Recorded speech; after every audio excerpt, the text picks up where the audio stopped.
Okay, the next topic in this applications of differentiation chapter number 3 is called the Mean Value Theorem. And this is pretty similar to Rolle's theorem. Except Rolle's theorem had a number of, shall we say, limitations to it, where the two functions at a and b in the interval had to be equal to each other, and one with the zero slope and all that stuff in there.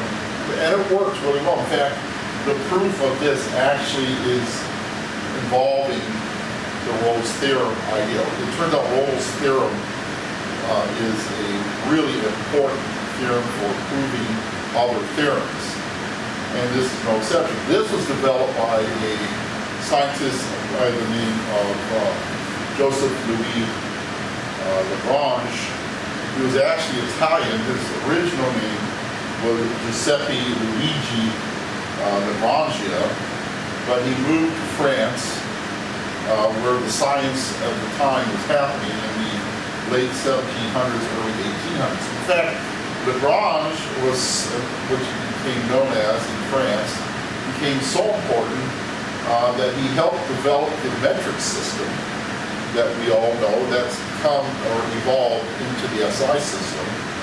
And he also was very important in changing Newtonian physics, particularly mechanics, speed, velocity, forces, work, all that stuff. That's called mechanics. And he took a calculus bent to it. So it's now known as Lagrangian mechanics. It's a Newtonian mechanics. And if you're going to go into engineering, you're going to be dealing with Lagrangian mechanics more than the Newtonian, which is what we're dealing with in this school. Okay? And basically the bottom line is this. I mean, we're still dealing with the same conditions here. F has to be continuous on a closed interval from A to B, differentiable on an open interval from A to B, and there has to be some number between A and B such that the slope of C is delta y over delta x, which is not really earth-shattering, but it turns out it kind of is, where you take your y and your y2 minus y1 over x2 minus x1, because the function of b and function of a are the y values for b and a. Okay? So, nothing too earth-shattering about that. Here's the reasoning behind it. So you take a function right here from a to b, and in this particular case, and forgive my red line here. It's supposed to be a complete line. It looks more like some kind of wacky curve going on there, but it's supposed to be a straight line. But if you take a look at the slope of this line, which is defined as we just showed as fb minus fa over b minus a, you take a look at this line right here, these two lines are parallel.